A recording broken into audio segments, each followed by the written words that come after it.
reasons so that we don't eat up into the time of the speakers, and also we want to pack up on time so that you reach home on time during the inclement weather.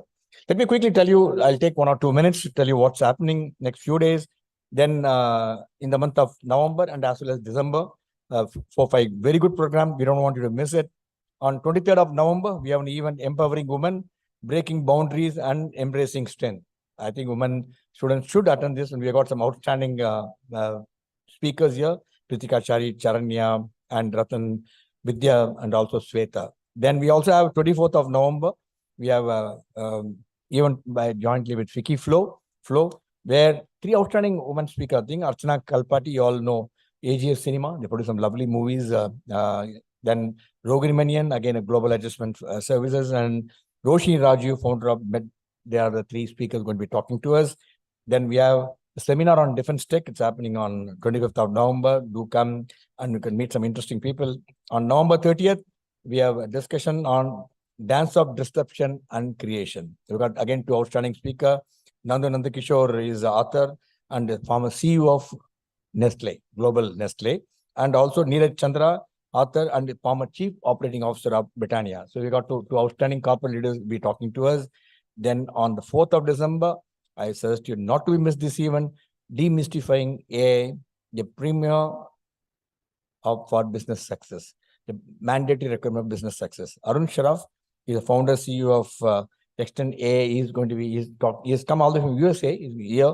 So anybody come from USA, somehow we get connected to them. He's going to be talking to us, and Ram Kumar chairing this session. Is again one of the brilliant mind in the name of AI in USA, and he's done some phenomenal work in this area.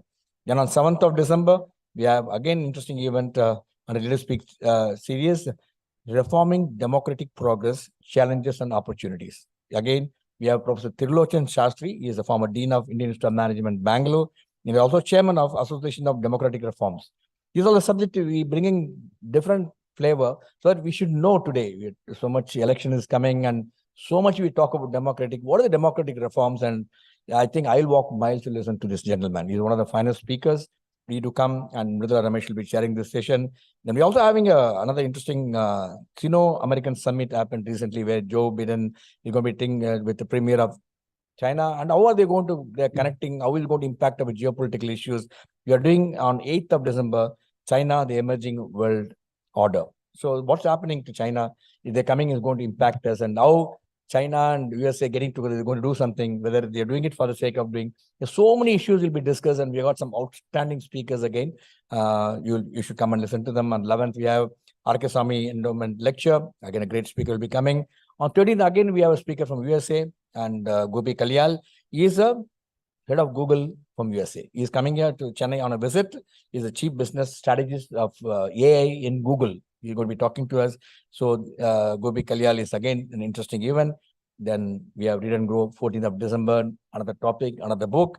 Then also on the 18th of December, we have talk on challenges AI and MI technology. Is Pranjal Patak is going to be talking to some Pune online. So this is what is happening. Now coming to today's event. This book is, I know I must compliment Sangeeta for choosing this book. This book is dear to so many people. I got a couple of calls. Is it Miss Simon Sinek is coming to MMA? No, he's not coming. His book is coming because he's such a popular thing. And I know how many of you read Start with Why. I know how many of you read that book. That is again a phenomenal book. Start with Why. If you read that book, and you would have got doubts of so many of your questions can be answered. Everything, they want an inquisitive mind. And today's book is one which we are all going to be discussing today is Leaders Eat Last. I know I'm very fascinated with the book because he chose to discuss about the Marines. The Marines is the Indian Army force of American Army, and where he discussed of so many, how they produce leaders in organization like Army. And Army is easy to produce leaders because they are able to cultivate them. And there one thing he said, whenever food is served to all of them in the office mess and any mess, the senior most will eat the last. The junior most will eat first, actually. And that is a tradition which is followed in Marine for a very long time. It's not followed in Army, I can tell you honestly. The senior most will eat first, and the junior most will keep pampering the senior. Come on, come on, eat. So we do that. That is a different system what we follow. But he took that thing and explained. I'm going to have the distinguished speakers for this evening. They are so well articulated in the subject and going to be talking to you on this. And I must again compliment Sangeeta, Shankaran, and Sumesh for choosing this book, Sangeeta. And thank you, Sangeeta, for choosing this book and also choosing a phenomenal set of panel to discuss with you. Before I go to the panel, let me warmly welcome all the viewers watching this program live. And thank you for joining in big number. I know at your home comfort, you can really enjoy the discussions. As usual, if you have any questions, please share your questions. Share your questions online so that I'll collect all the questions and place it before the panelists today. Today, we have got three outstanding panelists. Sangeeta, Shankaran, Sumesh, I mentioned, business leader, coach, speaker, author. Then she'll be in conversation with special invitees. Venkatesh Rajeswaran is a group president of technology solutions from Group Redington.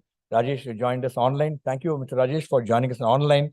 I know you're not well, and I'm so happy that you could join. And keep up with your commitment. This is one of the qualities of leadership which Mr. Rajeshwaran is actually exhibited. He's not well. He's unable to come, but he said, no, I'll commit it. I'll join online and share his perspective. And we also have Sundar Shankaran. He is the HR director of Zuora Private Limited. Ladies and gentlemen, put your hand together to warmly welcome distinguished panelists, Sangeeta and Sundar.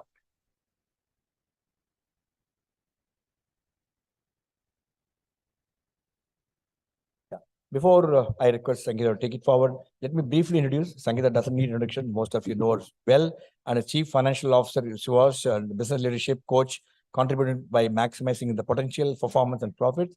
Sangeeta is on a mission to enable, empower, elevate business with a purpose and serve corporate leaders and teams to shine and succeed. She brings along rich corporate experience of over 25 years with multinationals, and her latest position was the executive director of chief financial officer of Dun & Bradstreet before she retired. Sangeeta is a chartered accountant, a management accountant, and completed executive education from Harvard. Very warm welcome to Sangeeta. It's always a pleasure to have you with us at MMA. Let me have the privilege of welcoming and introducing Venkatesh Rajeswaran. He's a group president of Technology Solutions Group, Redington Limited, and he's got over 23 years of experience in group president, Redington and Technology Solutions. He's also aggregator solutions and also value-added distributor.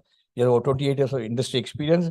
He is associated with Art of Living and does phenomenal amount of meditation, yogic practice, and many more. Very warm welcome to you, Mr. Venkatesh Rajeswaran, and it's a pleasure to have you with us. Let me have the privilege of welcoming and introducing Mr. Sundar Shankaran. Sundar Shankaran is head HR of Zuora India. His experience in HR spans across services, consulting, product management, IT. Sundar is passionate about people, technology. He deeply understands the nuances of business, inclusive and also high-performance team. His expertise lies in building and nurturing very high bar. So you know the profile of the speakers and the leader who is going to be leading the conversation. I think we are going to have a fascinating time. This book, you listen to them, I can really assure you, you'll be a great leader, because some of the tips what the team will be sharing with you is very, very relevant for you, because to be a great reader, you have to be a great leader. To be a great leader, you have to be a leader. That's why you're here today. Over to you, Sangeeta.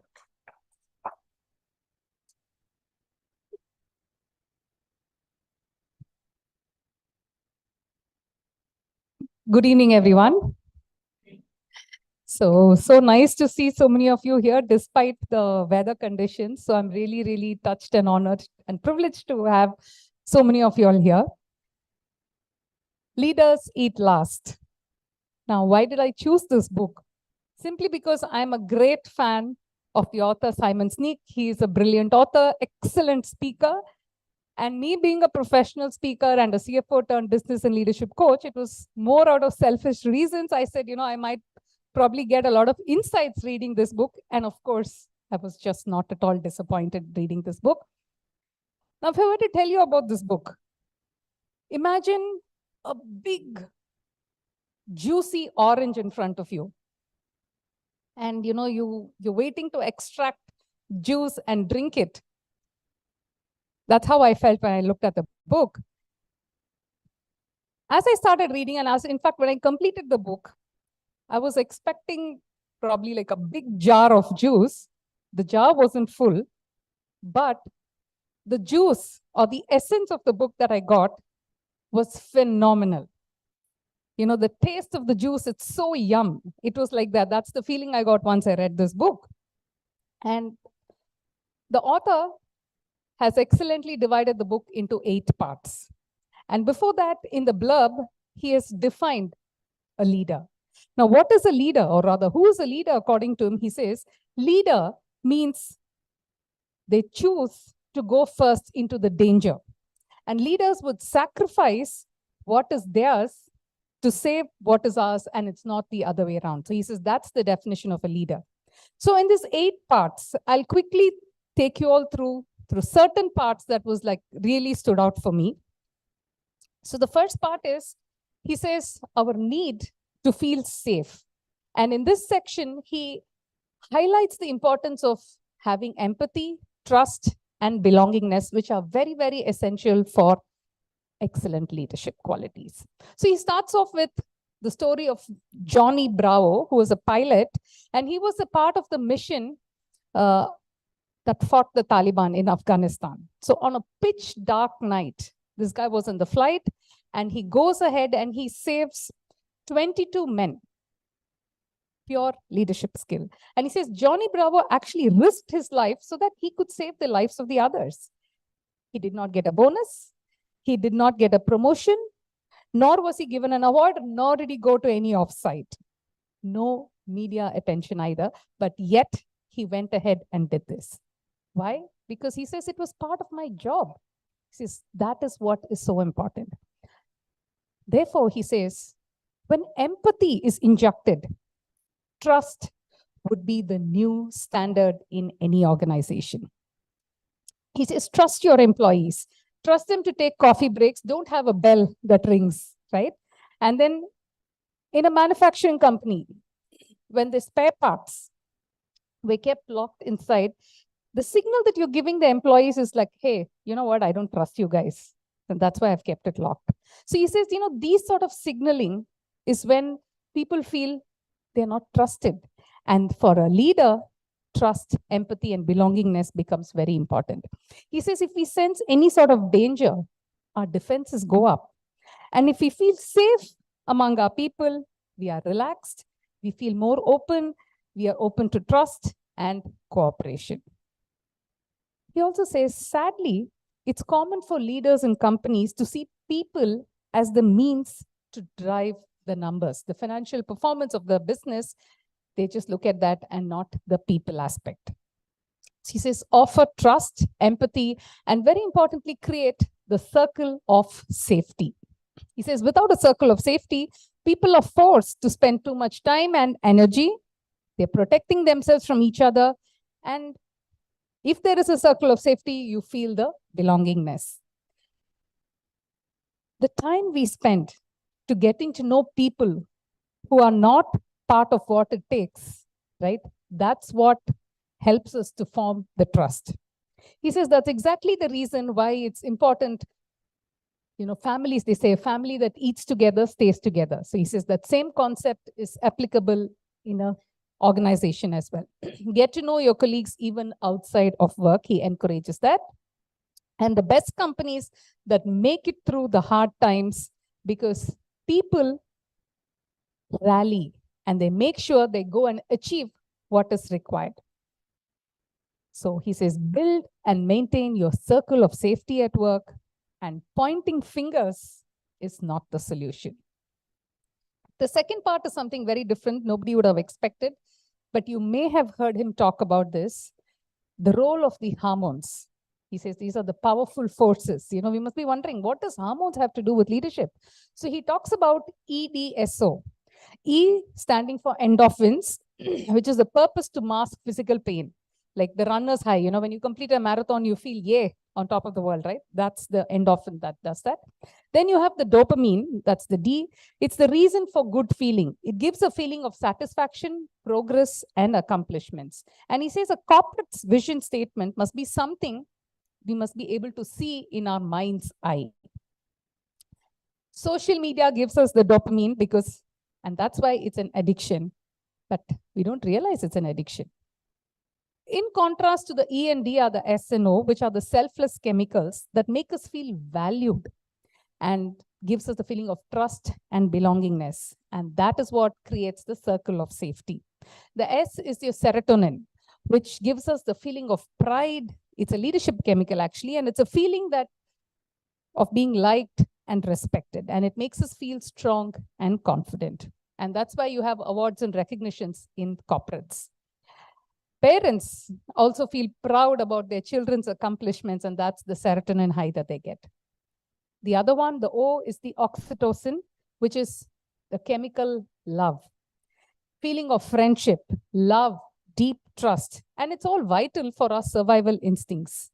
And it's needed for empathy and generosity.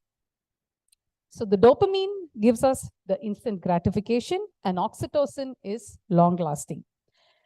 In contrast to all of this is the cortisol. Cortisol is responsible for the stress and the anxiety that we experience. Cortisol is not supposed to stay in our system because it's supposed to fire off the threat and leave thereafter. Cortisol inhibits the release of oxytocin. So you see, they're not complementary to each other. When people invest, when they have to invest their time and energy, and if they have to safeguard themselves from politics or dangers within the company, that's what makes people more selfish, and they're not concerned about each other. He also says, think of employees like your children. You're not going to get rid of your children just because you're having a hard time, right? So he says that's how it should be in organizations as well. And to find a lasting sense of pride, there must be a parent or a coach or a teacher or a leader to back them up. And that's when people put their best foot forward. The part 3 and part 4, I'm not going to take you through much of that. It talks about reality, and then it tells you about how we got here, about the World War and other things. I'm not getting into that. The part 5 is something interesting. He talks about the abstract challenge. There was an experiment that was conducted, and although it was condemned, there was this guy called Milgram. And this experiment had 2 volunteers. I mean, a batch of many people. They were clubbed into 2. One was a teacher, another was a student. The student was actually a scientist, but the teacher did not know about it. What did this experiment do? The teacher had to ask a series of questions to the students, and if the student didn't answer it correctly, the teacher had to flip a switch. It's just a switch, but what happens to the student? There's an electric shock that happens. The range of the switches were from mild to intense shock, which means the intense level, as the intensity increases, it could harm the other person. The person may even die. And that's why this was condemned. And this experiment had 4 variations. The first level, the teacher had to physically put the student's hand in the shock plate. The second variation, they were seated next to each other, which meant they could see and hear when the student was in pain and was crying and shouting. The third level, they were seated in 2 separate rooms, but the teacher could see the student but not hear their cries. And the fourth one was they are in completely separate rooms where they cannot see and hear each other. So the volunteers expressed concern on causing pain, hearing them cry and everything. They said, should we just continue about this? I'm harming another person. So of course this was enacted, and then they were told, no, please continue. So if they asked again, they would say, no, this experiment requires you to continue. And the third time they would say, it's absolutely essential that you continue. So therefore, many of them were continuing. However, if they really protested, then they would end it immediately. Now, what do you think were the results of this? In the first variation, about 70% of them quit. And in the last variation, it was only about 35% of the people who quit, which meant the 65% of them were actually continuing this. They were actually killing somebody. I mean, they may have killed somebody. So he says it's no different in companies. Because the bigger the companies get, there is more physical distance between us. We are distanced by numerical abstractions and we are capable of inhuman behavior. Isn't that shocking? He says the impact on the lives of people who cannot be seen or heard, we are capable of doing much more harm to them. Leaders who put premium on the numbers over the lives are more often physically separated from the people. So he says, if we were to translate this experiment, it means that about 650 leaders out of the 1,000 Fortune companies are capable to make decisions without consideration for impact on the lives of human beings. The part 6 is about destruction abundance. So here he takes through a very nice 5 leadership lessons. The first one is, so goes the culture, so goes the company. He gives the example of Goldman Sachs, where he says the long-term greedy means worth taking a short-term hit to help your client because loyalty and trust is produced. He says earlier on, if an IPO was underwritten by Goldman Sachs, it was akin to good housekeeping and a seal of approval. However, with their new mentality, what happened? They started putting academic pedigree before and the cultural fit thereafter. And that's why he says it was just built on short-term targets. So in a weak culture, we veer away from doing the right things. He also gives the example of a 26/11 attack of Taj that happened. And he says that was because of the result of the culture the leaders had instilled.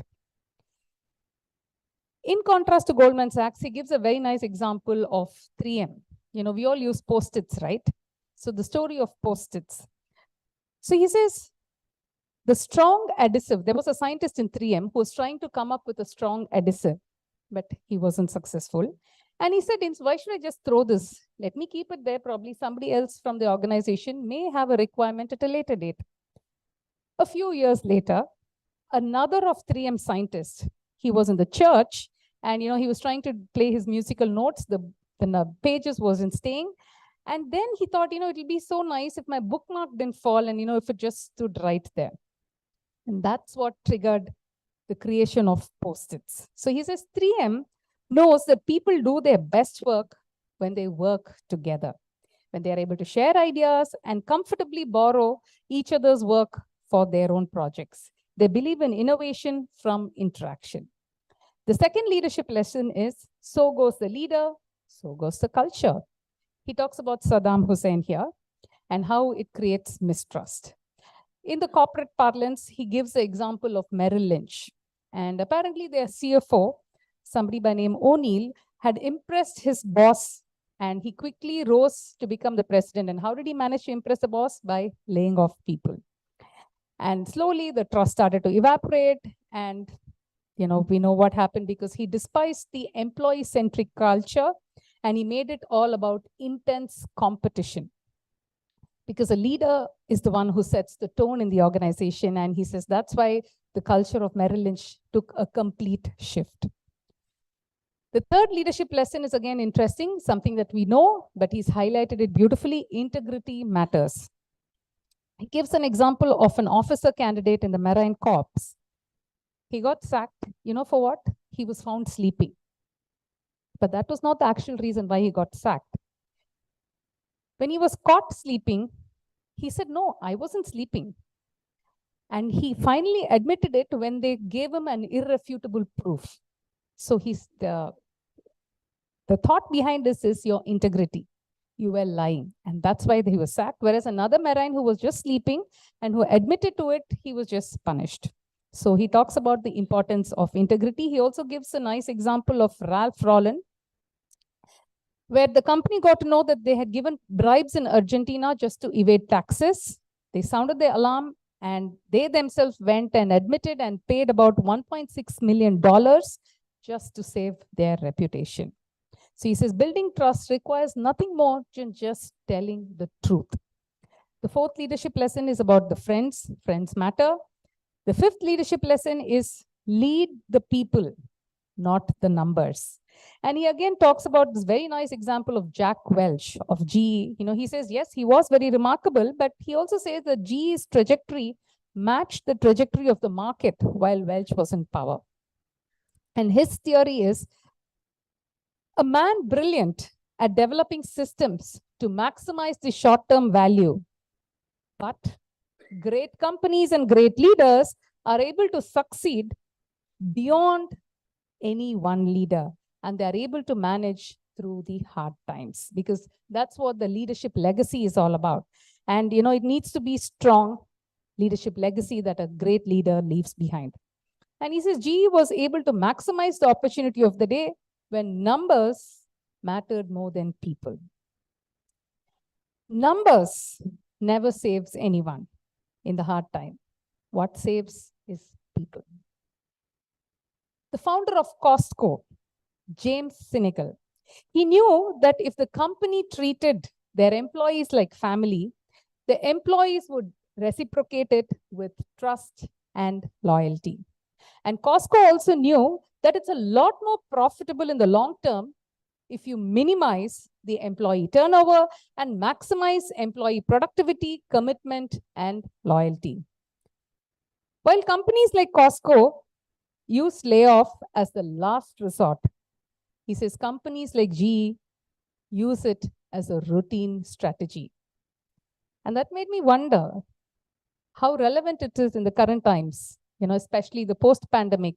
There are so many layoffs, mass layoffs that are happening. So what is their thought process behind them? He also says, can you imagine getting rid of one of your children just because you made less money than you expected last year? How would your kids feel about it? And he says it's no different in organizations as well, because a leader is like a parent. The seventh part is about the society of addict. It talks about the millennials, the social media and other things. And the last part is becoming the leader. He gives a very nice example of Alcohol Anonymous.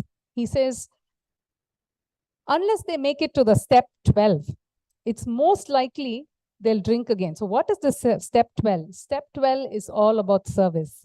When they actually help another alcoholic from not drinking. So he says leadership is all about service.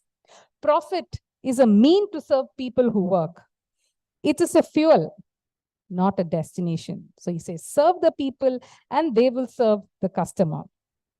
Leadership is not a license to do less, but it is a responsibility to do more. And it's a commitment to human beings.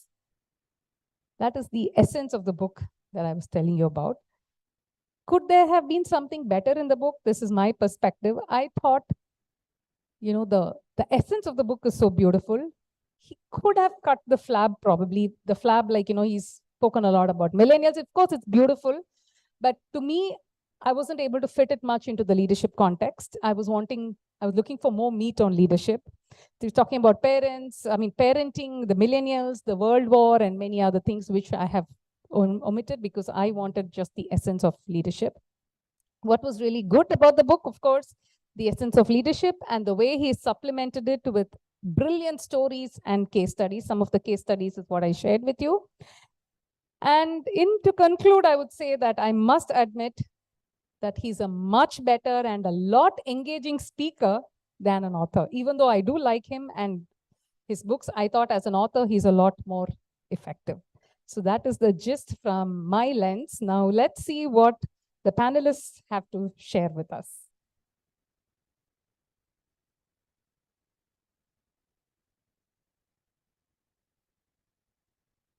So Sundar, how did this book make you feel when you read this? So this is something that you have read in multiple forms and you know that this is the right thing to do, right? And what I kind of thought is, why is it difficult to do? I was more thinking of that, right? If things are so straightforward, then why is it that people find it so difficult to do? And the best example that I could think of was what's happening in our IPL. Like, take that example. There are 10 teams, but there is one team that builds trust in their locker room. There is one team where, the owners have paid for the players. Now they have to do their job and they don't come to that team at all. And that is CSK, right? They don't disturb them, right? And that is the reason why the team does so well. And if you look at what Simon says, all of that factor actually embodies in CSK. And today CSK's model is being emulated in DC, right? And to an extent also in the Indian cricket team as well today. One of the reasons why the Indian cricket team is doing so well, if you see, is that they back the players. They trust them. When everybody was saying that, to the bouncer, Mr. Iyer gets out, they waited for him to get a good knock and then they put him in front of the press. And what did he come and say into the press? I can get out in many ways. Okay, there are other players who are watching me, right? I'm not going to say that I am susceptible to bouncer. I will take on the bouncer if somebody, bounces on me. I'm not going to keep quiet on that. So what if I get out on that, right? Now that is the kind of trust that you want to create inside a team, right? Now what CSK has done, the question to ask is, why is it that it takes so much time for other teams to recognize this and do it? And that's where the rubber meets the road. When you are investing hundreds of crores to form a team, it is so easy for you to get involved in the decision making of the team as an owner. You are the owner, right? Take this one example out, and I'm going to talk about the next example. I'm going to a different parlance altogether. Let's go to the corporate world, right? So there is a manufacturing company, there is an IT company, there is a services company. All these companies are different. In a manufacturing company, you typically have your employee cost at about 8 to 9%. So if you're getting 100 rupees, you're spending on your employees as wages, salary, all of that to about 8 to 9%. When there is a tough year, if you decide that you want to, reduce your cost by 25%, 1/4, the option is that I can go and do that to my employee cost as well. And the net impact on that would be about 2% to 2.5% on my wages and cost. Use the same logic for a company where your employee cost is 60%. For an IT company, nothing else is your cost. Your machines are nothing, right? It's all leased. You can rent a place to go stay there. Those are very, very less to what you are paying for talent. Now, in 60%, 25% can be the difference between whether you make profit or you make loss for this year. And let's put all of us in the shoes of a shareholder. We all own shares, right? Maybe the students are, even today students own shares, right? Yeah. If we are all shareholders of a company, right? And the question to us is, this year, we don't want to do layoffs, but we are not going to be profitable. We are going to report loss to the streets. And if you report loss, you're all going to take a hit of 40% in your shareholdings. The value of the share is going to reduce by 40%. How many shareholders do you think will say yes to that? As a shareholder, if you think about it, be honest to yourself. I'm going to lose 40% because the company is going to treat the employees in tough times and not going to lay off. The context at which each organization operates is very, very different. And specifically after COVID, things have changed so drastically that in a world where so many things are not in your control, right? There is demand, suddenly there is no demand. There are global, dynamics at play. Things are moving away from China to other parts of the globe. India is in a sweet spot at this point of time. So with all of these things changing, there would be a time where we will have a tough time as well as an economy, right? It's like, again, what Dhoni said, someday Pakistan will beat us, and it happened, right? You can't, maybe it's the 16th time, like Ghazni Mohammed, or 17th time, but someday that will happen, right? So therefore, there is a lot of volatility today.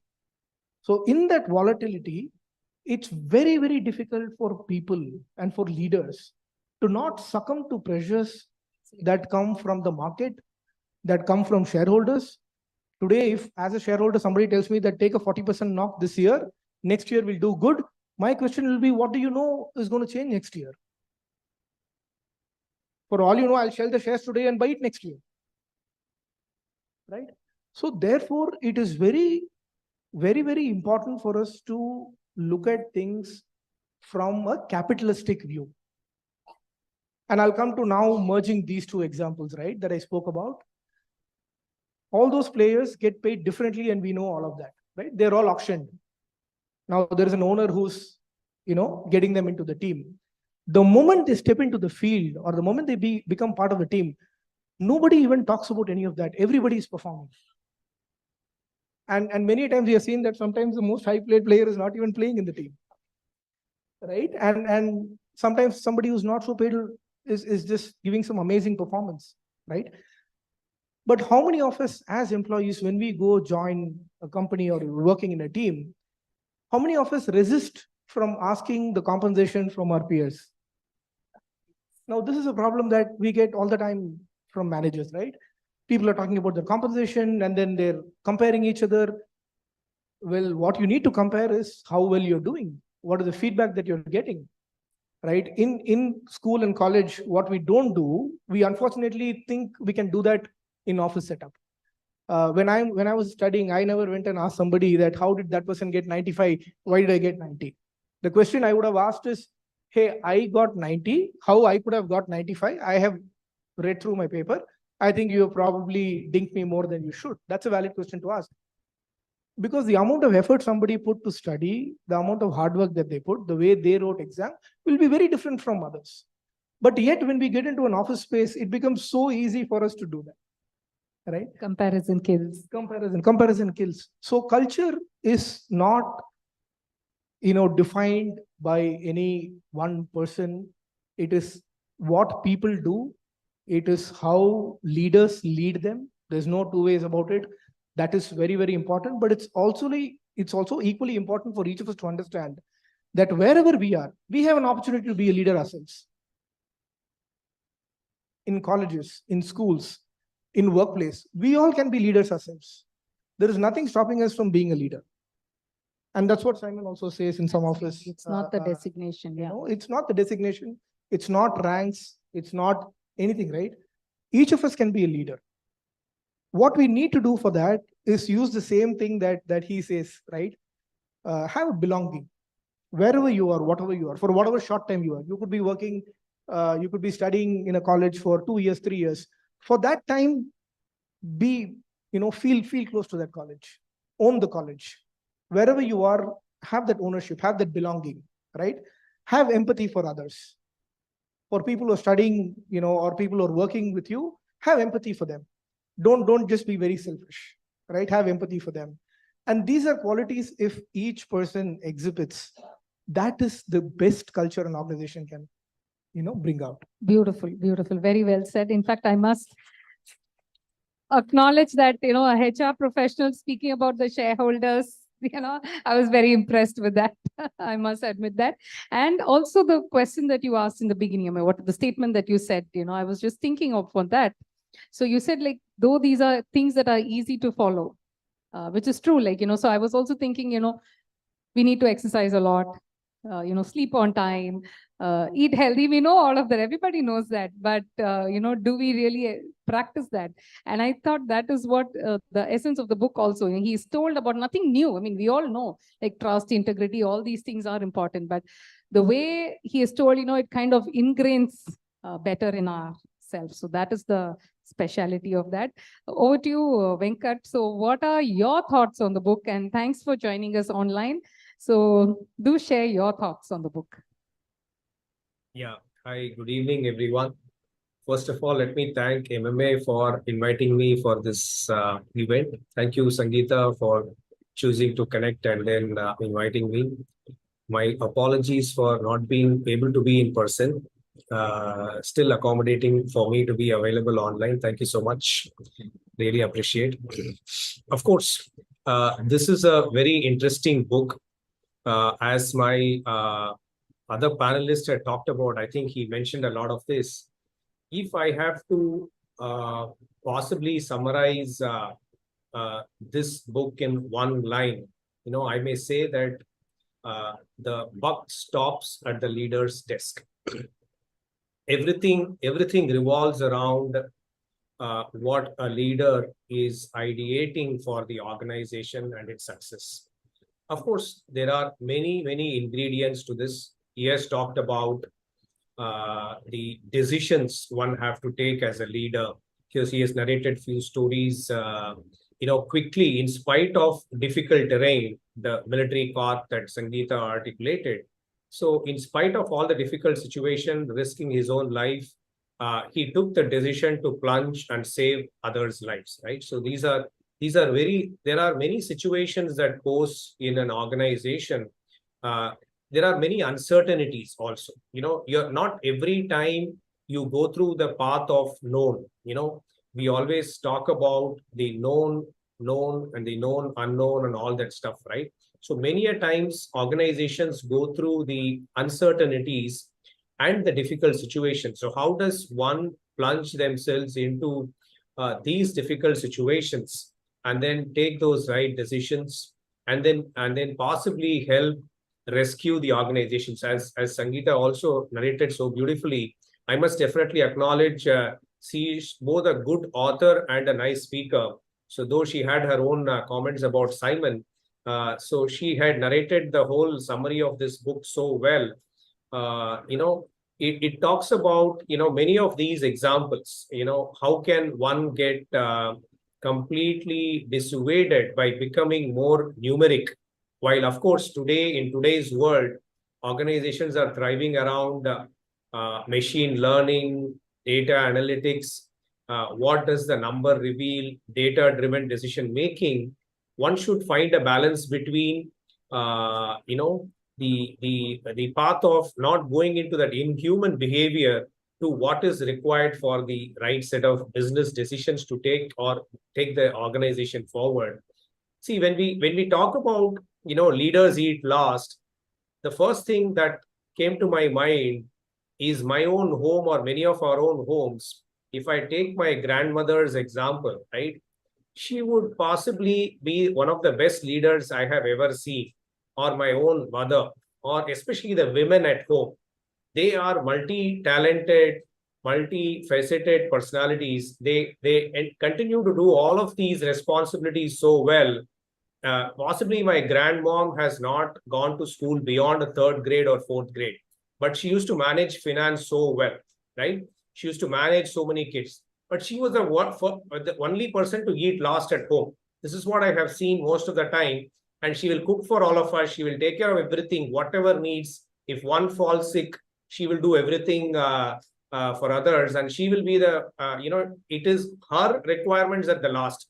I take similarly the leadership situation very similar to this. Organizations go through difficult situations.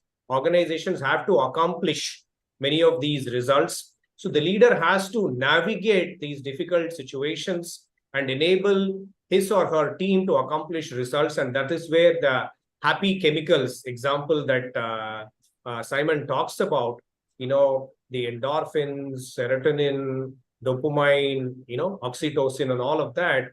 So how do you get the right balance of all of these happy chemicals within the team? In different situations, one have to navigate through the difficult situation, take right sort of decision, accomplish goals, bring that sense of accomplishment, pride into the team. At the same time, how does one balance all of these and then go into the terms of success, right? And this has to be repeated. This is not just a one-time activity, right? Today, a lot of organizations go into the quarterly treadmill. I know Shankaran talked about, investors, shareholders. Everyone wants results quarterly. Many of us are in the quarterly treadmill where we have to deliver results within the short time, right? No, you cannot talk about possibly I'll give you return next year or next quarter. As he said, possibly the investor would possibly move out on what are the other areas I can get better return. So it is a very difficult path. And of course, COVID had really taught empathy to the whole world. Like, for example, how it taught being virtual, available, how to possibly the amount of digital transformation that industry was struggling, or the whole planet was struggling for 10 years, it could accomplish in possibly less than 6 months. All of us turned digital in a matter of few weeks, and then the work started continue to function and all of these. So similarly, empathy is something that possibly uniformly was taught by COVID situation across organizations, across leaders. One had to take those right decisions, hybrid work, the HR policies that needs to be reframed, and trust is another aspect, right? If I have to take trust as the other quotient, Simon talks empathy and trust are very critical to leaders, attitude, as he talks about. In trust, if I have to give one example, during COVID, time, we enabled work from home and all of these, but we used to be very finicky about people be available only in our headquarters. Work from anywhere was possibly unheard of in our organization, but we had to embrace this change. Of course, it was COVID-induced, but it was a welcome change that we all see. And we also said, we trust you. You only record your absence. You don't have to record. Many organizations or many leaders operate in a mode of fear, right? By creating that fear, element of insecurity. All of these creates people, and this is where the happy chemicals, what makes productivity of an organization's employee productivity. Globally, if I look at the CXO's priorities, how do I look at technology as a differentiator? How do I drive more employee productivity and efficiency? So if one have to think about all of these, it is very critical that you bring employee productivity by way of these happy chemicals. So understanding the construct of this for any leader can be very useful, abstract from this book, right?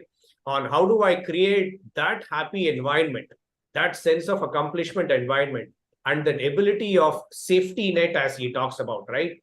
Can I depend on my leader in case I go something wrong, in case something goes wrong? Do I have that safety net? The leader, of course, have to create a safety net, right? So, at worst case scenario, this is what we will accomplish. One have to navigate all of these. But that employee, do they feel that safety net? Will my leader take care of me?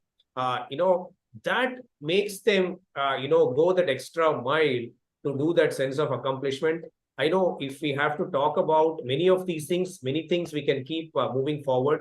I just want to pause here and possibly continue with the rest of the questions. So thank you, Sangeeta. Yes, thanks, Venkatesh, for thanks for the applause. Thanks for taking us through. I love the example of the grandmother. Yes, even I felt that when I read the book.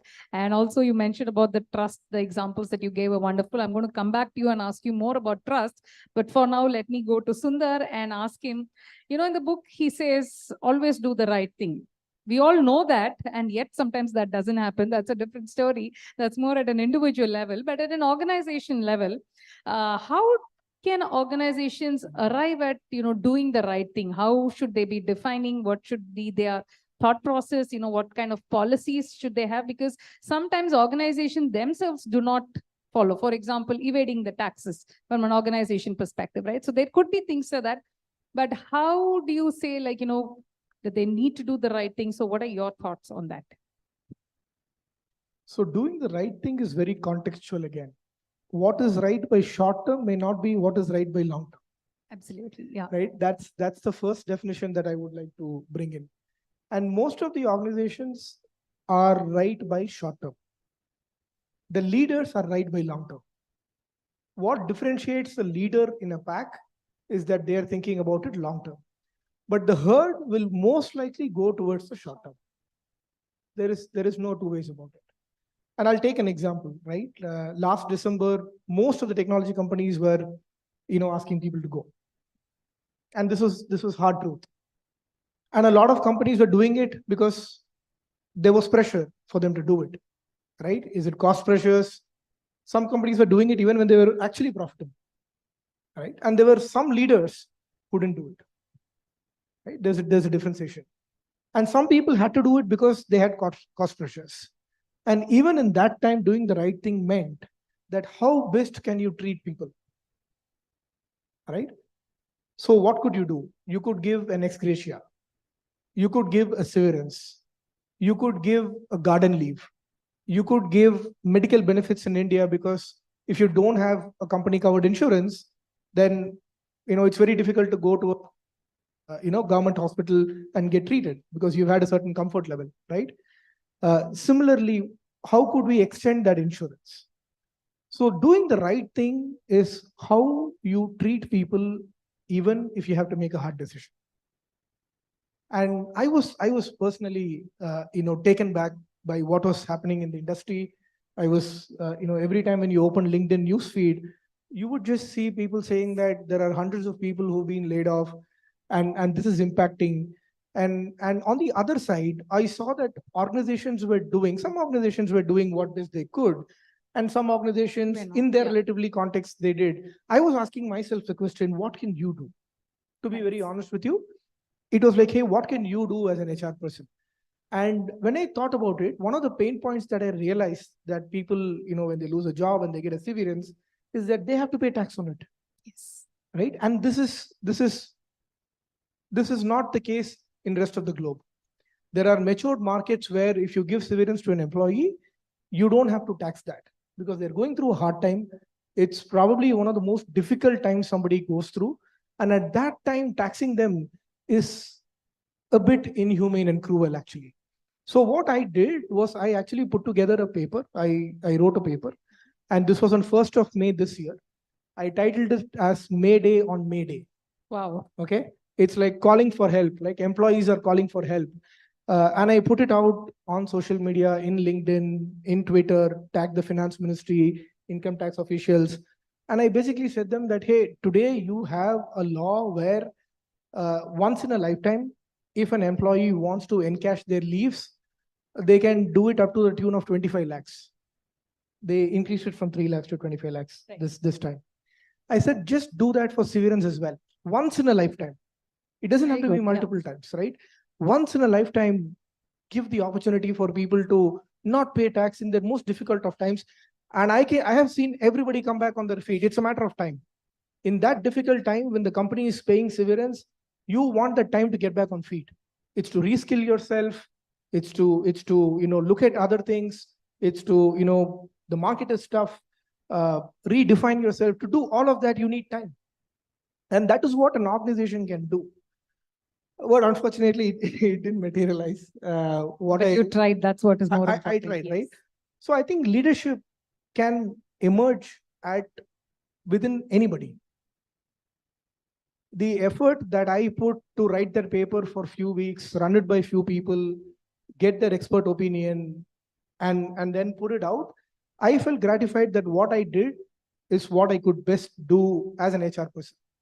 Now, very interestingly, a lot of people who were impacted called me and said, we are very thankful that you have taken this step as an HR. So your credibility as HR, is beyond what you have to do in your role. What can you contribute? Are you thinking about others? So leadership is basically how much can you think about others? What can you do towards that? And when you do that, people trust you. It's as simple as that, right? When you do that, people are like, hey, here is a person who I can trust, right? I can call this person and they will say the right thing. They won't say something where their interest lies first, but actually it is the greater good, right? So I think leadership and culture I would is agree about, with you at an individual level, but Yeah. I'm just thinking loud. At an organization level, how do you get that? that's where I said, you can think of so many levers to compensate people. Like, for example, a lot of companies would say, hey, I would give notice period and that's my contractual obligation, right? But there are organizations which would say that I would give an ex gratia.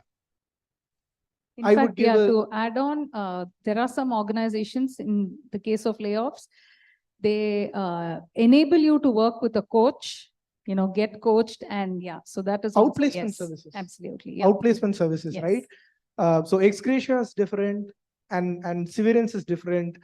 Garden leave is different. These are terms that I can speak 5 minutes on each, but I will say, Sure, but sure, yeah. organizations had all of these opportunities, and some organizations just went out and did everything. And Zuora, we did everything.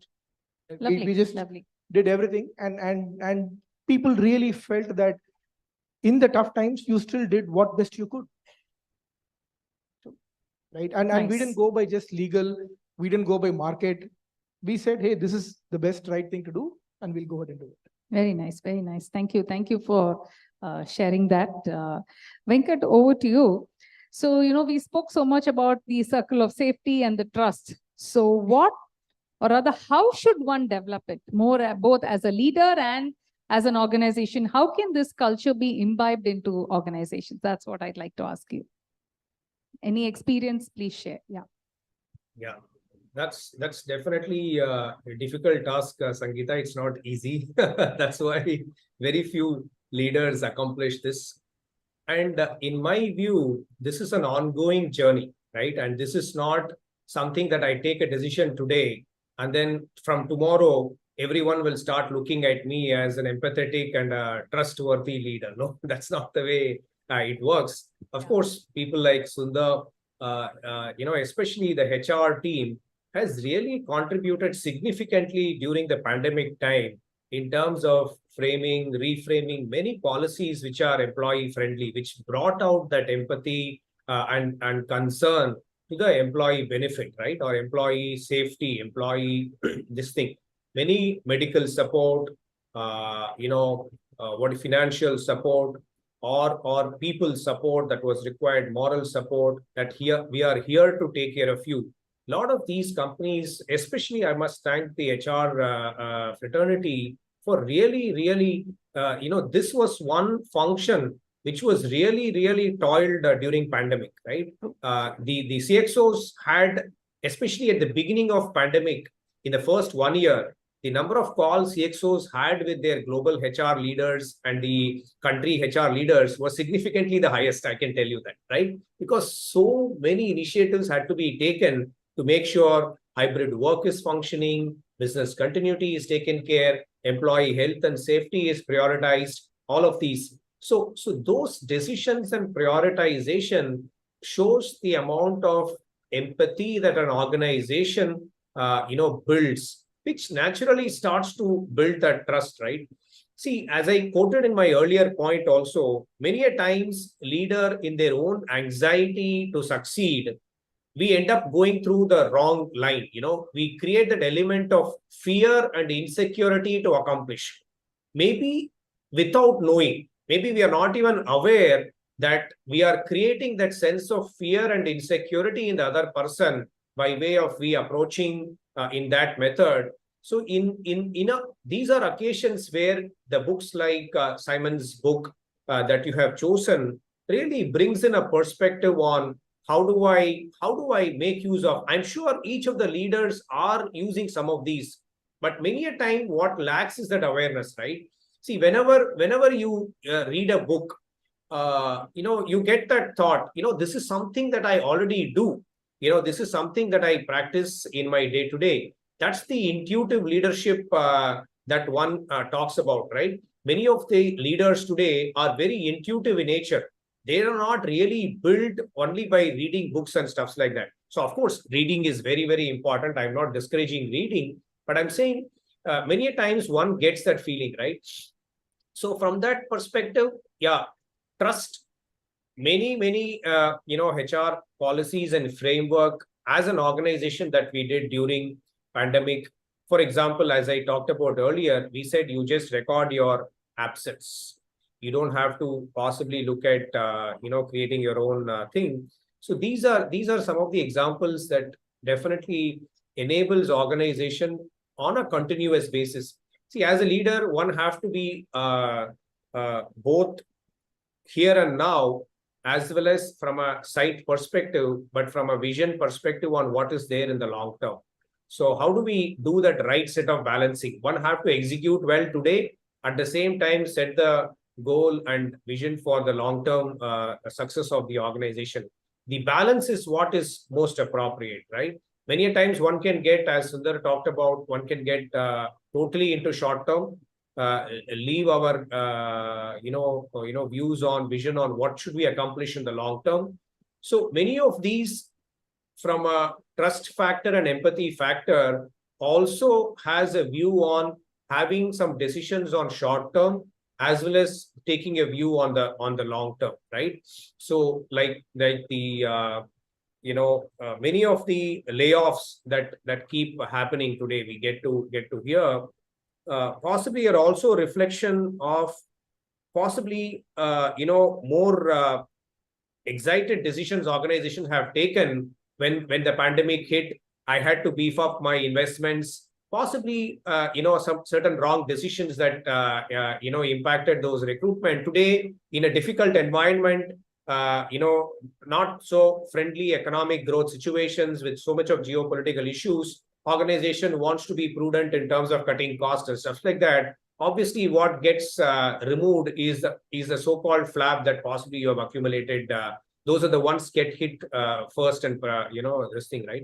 So those are some of these decisions. So how do I balance between the short-term execution as well as the long-term vision that one has becomes very critical. So as I said, empathy and trust are just not built overnight. It is an ongoing process. One have to create that security. My leader is there to take care. That sense of security needs to be built within the team for the overall team to succeed. So that's the crux of this whole book from Simon, right? What he talks about is how some of the teams, why only some teams pulls off together for success. As Sundar also talked about CSK, one of the best example and the most successful IPL teams, which all of us coming from Chennai, we really get excited. There are best leadership examples that we can learn from this team, right? The team management. You go and do the best and play your part, the best according to the situation of the match, right? Everyone is given a task. You just play your task when you're going onto the field. That's what the mantra is talked about. And there's not much of team meetings, strategies, much of execution. There is a broad guideline, but go and execute well. So that's the view of how do we be a long-term successful organization at the same time execute well in the short term, which is the here and now for the quarter and possibly setting up our vision for the next 5 to 10 years. So that's the way I would see it, Sangeeta. Nice to you highlighting on the balance, the importance of the short and the long. Yeah, thanks for that. Sundar, over to you. The culture of an organization is something so important, and you coming from the HR background, the culture is always associated with HR. So how do you think the organizations can go about building the right culture? Because see, again, the right culture is something that varies organization to organization, depending on the industry, their location, the kind of workforce they are working with, and so many other things. So if you were to just kind of put it across, some top major things that will be common for building the right culture, what would that be, and how should organizations go about it? So be it an organization or be it a family, there is unique culture that is there in every organization. And the first step in doing that is defining that very clearly. Wonderful. Right? Yeah. A lot of organizations talk about culture, but what does culture mean? You got to very clearly define it as to this is what I expect as behaviors that are appropriate in the organization. And if everybody in the organization exhibits these behaviors, these principles, that's what will form the culture. Now, after defining that, the next most important step is for the leaders to embody that and follow it, breathe it, live it. You cannot have a culture printed on the wall, on desktops and all of that, and then expect people to exhibit that. Yes. A lot of organizations stop they with put the values and everything. Exactly, right? You can have it everywhere, and then if you're not able to practice it, if your leaders don't practice it, then there is no way you're going to practice it. It's as simple as, the best example that I say is in a family, if you really want your children to do something, don't tell them, you do it. Show it. Yeah. Show it. Yeah. Right? It's the same thing in organization as well. If you want your people to do something, as leaders, let them see it and let them feel it. Because that's the only way they will start exhibiting those behaviors. Culture defined means it's on paper. Culture experience means you're really getting an experience of culture. And I'll share an example. The first time I experienced a great leader and how he treated me is very, very close to me. I was very young. I was just about 3-4 years in my career. And I was working with a very, very senior leader who had about probably 20 plus years of experience. And I was the only person who was working directly with him. He was in Singapore. I was here in Hyderabad, and he took the risk of taking me into calls where there were directors across the globe. He didn't have to do that. But he said, no, come, be part of it. And one of those directors, observing that there is this guy in this call, and he's so silent, observing, I want to ensure that he feels included, right? He asked me a question, and I gave an answer with very poor choice of words because I was tensed. I didn't expect to speak in that meeting. I said something which the choice of words were very poor, and immediately my leader jumped in, he covered for me, and he said, I think what he meant was this. And I felt so horrible. It is so bad, right? Like, oh my God, you screwed up. In fact, you were not supposed to be there, but somebody trusted you and took you there, and you screwed up. And for 2 weeks, I was really waiting for my leader to ask me about that incident. And he didn't ask. Wow. He just didn't ask. What was even more awesome is, then I mustered the courage up and I said, that incident, it was so screwed up. You never gave me any feedback. What happened? His response to that was, understand one thing. Getting the job done is not my only responsibility. Developing you and growing you is equally important as well. And as long as you know you screwed it up, you know, right? I sensed it in the call that you felt that you screwed it up. So you will get better at it. And that to me was leadership. And that to me was empathy. That to me was belongingness. Because he is caring for my development. What else is more important than that? Beautiful. Right? And I think, so when it comes to building culture, again, what Simon says, right? Each team leader, each manager, each individual contributor, each employee has the ability to embody what's written on paper, follow that, and be a leader. And leaders don't have a choice. That's what I would say. That's like wonderful. Yeah. And I think I would also like to add what he was saying. He was saying, right, people don't trust technology for rules. People trust people. So I think, yeah, that was a very nice, lovely example that you shared with us. Venkat, over to you. I know you're an art of living teacher as well, where, they say seva or service is something that's very important. And even Simon Sinek here, he says, serve the people and they will serve the customer. Now, is this true in your experience, or, what is it you have experienced? Because I have also noticed that, when you do serve people with good intentions, not everybody you can expect and trust and, get back the true intention. So I don't know if that's right or wrong. So probably you could share some light on that. Absolutely, Sangeeta. So in my view, serving people, what is more important is the positive vibe, right? You will find air hostess greeting saying welcome. Possibly it is just a matter of their routine duty. They say welcome. But when the same thing is done by the mother or the spouse at home, or the child at home saying, mama, papa, have a good day, right? That gives a very, very different feeling. So it's the positive vibration that matters as far as serving the people is concerned. And what is serving the people is what is required at that situation, you end up doing it. So it's not that I have had a full meal, so no, I'm going to serve you. Come, I'm going to take you for another lunch immediately right now. You have to have lunch with me because I want to serve people. It's not like that. So what is required at a given situation, and when you do it, that is what we call as service, and it is always selfless. You are not putting your interest in the core. You are putting the interest of what is required for the other person, and you end up doing it is what is service, and it is always selfless, right? Especially when you look at some of these situations in the organizations, as leaders, we come across times where there are business proposals that needs to be sent, commercial contracts that need to be completed. There are timelines for all of these. Sometimes the teams possibly end up under stress or under anxiety or under the stress of accomplishing this something, they end up possibly getting distracted. They're not able to put it together. This is where the role of a leader comes on board and then says the whole construct of the proposal needs to be built in this fashion. This is how we talk about our organization, talk about the industry.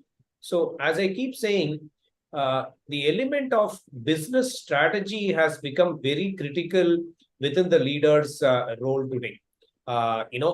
Strategy means it's all about understanding what is the market opportunity, market potential, or addressable market, as one they say, and then defining where to play, how to win, and what capabilities are required for an organization to win. So this is an important framework a leader has to define very clearly. And you also talked about culture, right? It also determines the decision-making principles that a leader accomplishes. In a given situation, what kind of decisions are we compromising? If at all, what are we compromising on certain values? Because people are observing, like how we say, child keeps learning just by observing in a home and not by what we teach, right? 80% of child's learning happens through observation of behavior of parents and nothing else. Similarly, in an organization, people keep watching you, people keep observing you. What is first and being selfless. So like how we say service is selfless on what is required, putting the organization interest on the top priority. I always say put the organization interest on top priority, then comes the businesses, and then comes the individuals at last, right? So if many a times people end up doing the reverse, putting the individual interest in the core and then start to take decisions, and these are what people keep observing, and they start to form opinions about how organizations run.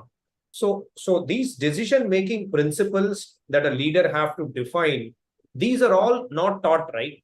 One have to take a plunge. The leader, he or she, have to take the plunge that this is how I'm going to drive this organization's top down. And many of these are top down, whether it is culture, whether it is the ethics and compliance practices, or of course, budgets are bottoms up. One have to create budget and financial planning and all that. That has to be, of course, Sangeeta, you are an expert at it. But all of these from a leadership traits are completely top down, that needs to be driven from an organization perspective, which gives the right sense of understanding from an employee perspective, and also create that sense of security, so that the sense of contribution, yes, there is an environment the organization has created for me. I may not be competent at the beginning, but I am ready to plunge into that learning on skilling myself, upskilling myself. That environment is provided by the organization for me to become competent, and the leader steps in there in those difficult situations and helps the team navigate the whole business proposal or whatever customer service issues or any one of these situations that organization faces, right? So, and helps solve for some of these challenges, really, really helps. And the team starts to come back and contribute, right? I'm going to upskill myself. I'm going to take this as my personal task to upskill myself, to become competent, to solve for this challenge for the organization. So that starts to improve the productivity and efficiency. So it's all about the environment the organization provides, the understanding and the attitude that the leader brings on board to make sure the organizations are successful in the long term. Right. Wonderful. Thanks for sharing. So we have questions for both the panelists and.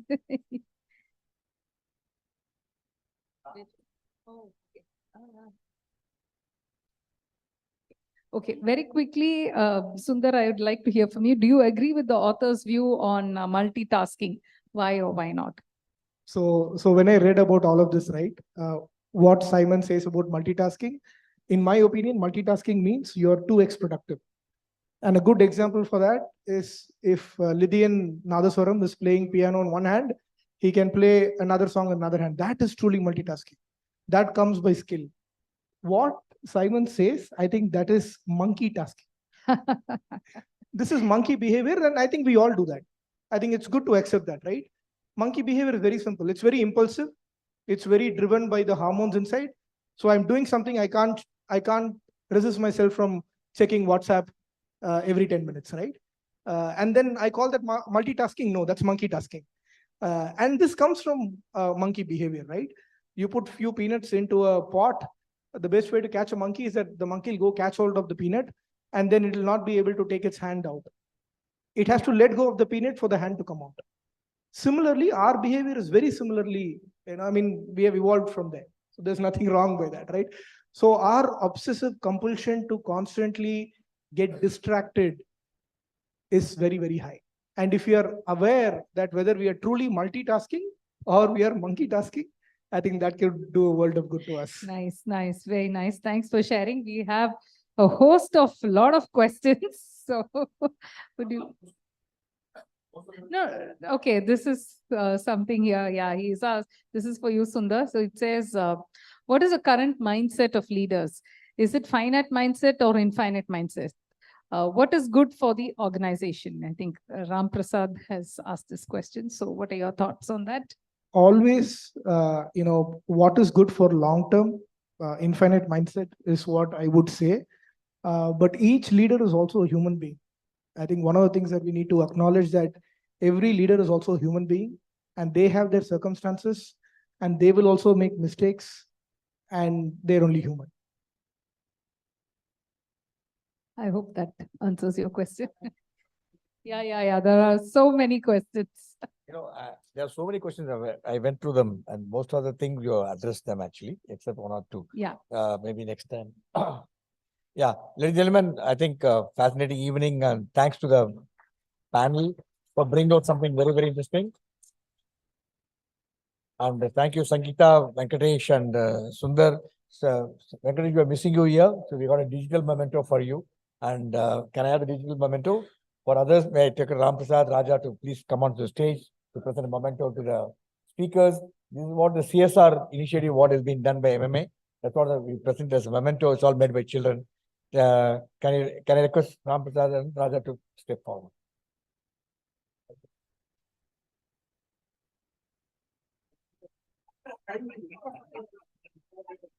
Oh, wow. Oh, I thought that.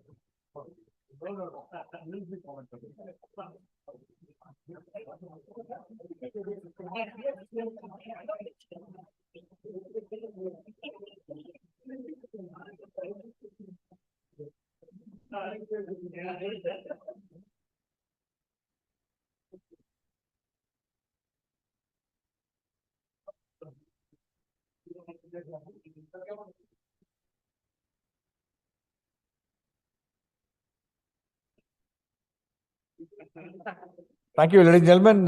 Till we meet again. Bye-bye. Good night. So get back home safely. We'll let you go at sharp 7:15.